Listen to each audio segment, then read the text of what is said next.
In today's video, I'm going to teach you how to change and adjust presentation fonts in Microsoft PowerPoint 2016. Whether you're looking to make your slides more visually appealing, or simply want to ensure consistency across your presentation, understanding how to modify fonts is a key skill for effective presentations. So, let's dive right in.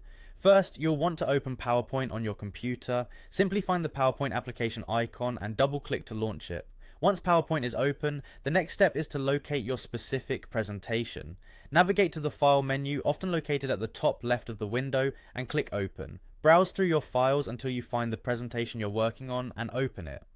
Once you have your presentation open, identify the specific slide or text box where you want to make your font changes. Click directly on the text box. This action will highlight the text, signaling that it's ready for editing. You want to be sure you see the box outline around your text. This will indicate that any changes you make will apply to this particular selection. Next, you're going to head over to the Home tab. This tab is located at the top of your PowerPoint screen, usually next to other tabs like Insert and Design.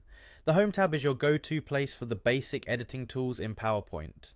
Within the Home tab, focus your attention on the Font section. This is where all the magic happens when it comes to adjusting text appearance. You should see options for changing the font type, size, and style.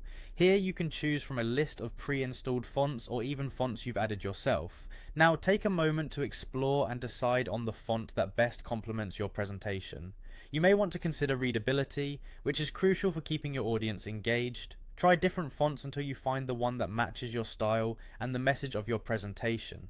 After selecting your font, you can further adjust the size. Be mindful of the setting, so you don't want text that's too small to read easily from a distance or so large that it appears crowded on the slide.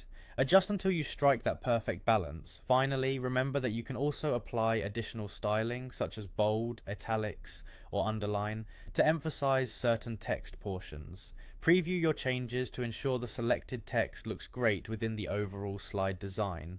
In summary, changing and adjusting fonts in PowerPoint is a straightforward process that can greatly enhance the clarity and professionalism of your presentation. Keep in mind the importance of consistency and readability as you make your selections. Thanks for watching, and now you're ready to go ahead and make those font adjustments confidently in your next PowerPoint presentation.